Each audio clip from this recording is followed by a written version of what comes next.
So okay guys, this is the continuation from our previous lecture. Just now we stopped at the enzyme-assisted peeling of fruit. So like I told you earlier, the pectines can be used to peel to make it easier for you to peel the fruits, because it can digest the pectin that hold the cell wall of fruits together. Okay, so for example, you can see here, I think this is orange. You put the enzyme and it can be peeled easily. Usually you use in the industrial setting, because if at your own house, you just peel it by yourself. Okay, so the debittering of the fruit juice means that you reduce the bitterness of the juice. In this case, we can use an enzyme called as naringenes. Naringenes actually can react on a compound in naringine that contribute to the bitterness, and it can be converted into glucose and naringine, which is less bitter. Okay.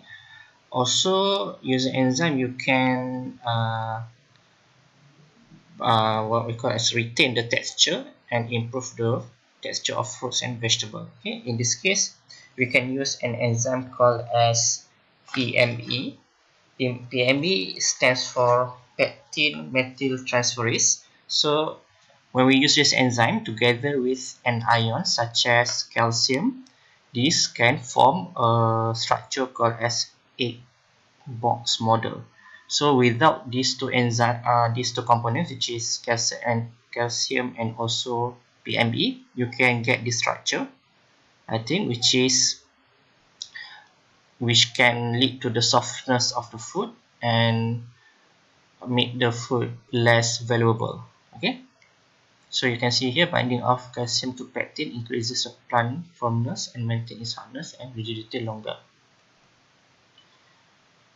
Okay, so this is a process when you use the PME and also the calcium to retain the texture. Okay, enzyme also being used a lot in fermentation of beer and wine. Okay, I will upload an additional YouTube video regarding the beer and wine. So this is just a summary. Okay, basically this is the product that comes from the fruit or vegetable. In this case is barley. We convert the barley or fruits. For example, if you want to make wine, you use grapes. You convert them into the sugar that is suitable for fermentation. For the beer, you convert the sugar in the barley into maltose, and this maltose will be fermented by the bacteria, and this bacteria will convert this sugar into alcohol. Okay, and because you use certain kinds of sugar, in this case maltose, it can also contribute to a better flavor and also aroma. Okay, so this is the summary of the enzymes used in the brewing industry. I will upload an additional video for you to watch later on. Okay, this is another enzyme. Okay, winemaking is actually about the same as beer, except for the source of the wine is different from the beer. For the wine, we use grapes, and also because we use fruit, which is the grapes, it will involve additional process, which is the juice extraction. So for the juice extraction, you need to use the enzyme for the juice extraction, for example, pectinase, cellulase, and so on. Okay. Fermentation may take from a few days to several months and can be regulated by temperature. Okay, same. Okay, I will also upload an additional video to show you guys how wine is produced.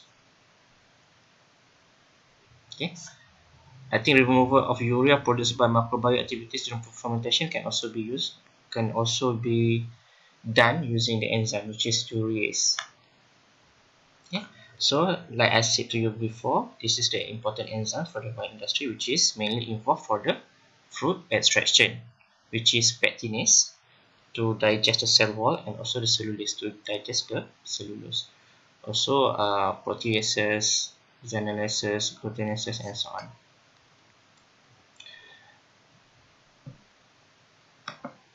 Okay, so this is another enzyme used in the wine industry. You can read it by yourself. This is the process. Okay, you can read it yourself and watch it in the video that I will upload later on. Like I said before, because the microbe can produce urea, which is not taste or smell very good, we need to use certain enzyme to remove the urea. Okay, so again, this is the same. Sorry. Okay, so enzyme is also being used widely in baking. Okay, because the bread or the cake itself sometimes you use microorganism to produce them. For example, bread need yeast to form the dough. Okay, and also because this type of product they contains lots of carbohydrate and protein, so we need to use lots of carbohydrate and protein based enzyme to help in making the bread making or cake making better or easier. Okay, sorry.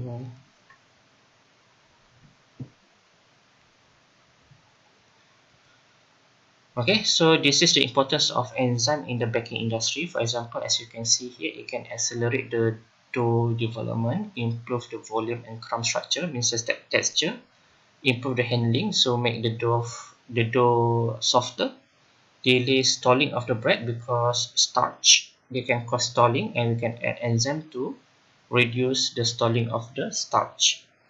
Also improve the texture for cookies and crackers, and also for others. For example, replace the bromates for the dough straightener and metas bisulfites for to weaken the gluten inside the dough. Okay. For example, as you can see here, alpha amylase and hemacellulase, they can convert the starch to more fermentable sugars, so it will lead to the lower viscosity and improve the volume and texture. This is the same for hemacellulase as well. Pentosenases, they add on pentosan to decrease the dough development time, increase moistness, and also add due to the formation of the pentosan based gels. Pseudo reductase, in this case, for example, the redox reaction, the sulfur oxidase, like I told you earlier, can be used to remove the certain sulfur compounds that cause the aroma and the taste of the bread to be not good. Maltogenic alpha amylase, based on its name, it means that this amylase can convert the starch into maltose and probably sugar. In this case, glucose. Okay, because we convert them into different kind of sugar, the taste and also the texture of the bread is also improved. In bread, we also have some kind of protein. So in this case, we can use the protease to replace the sodium sulfide and also for the dough conditioner. Okay, so as you can see here, the benefit is to weaken the gluten network, so improve the elasticity, so it helps you when you're making the dough, allow the expansion, increase the loaf volume, and also give good texture. Reduce protein content in high protein wheat, because when we make the bread we use the wheat flour, right? So make it easier or suitable for biscuit making. Also, another important enzyme in the baking industry, you're supposed to fill in the blanks here, but actually you have the answer here, which is transglutaminase.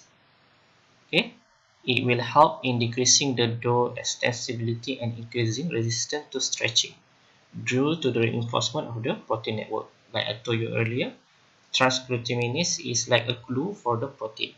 So usually people use it for something that is very, for example, what we call it in English, something that is not flexible, something like fishball and also surimi and so on.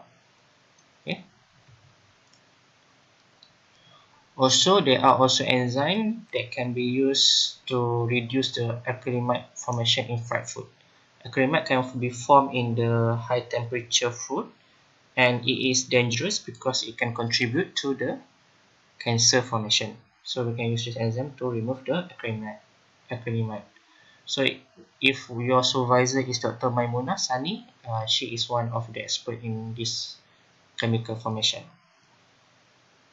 Okay.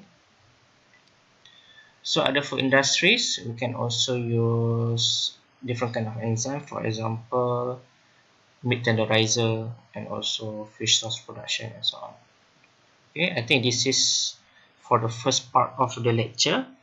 I will continue with the second one soon. Thank you.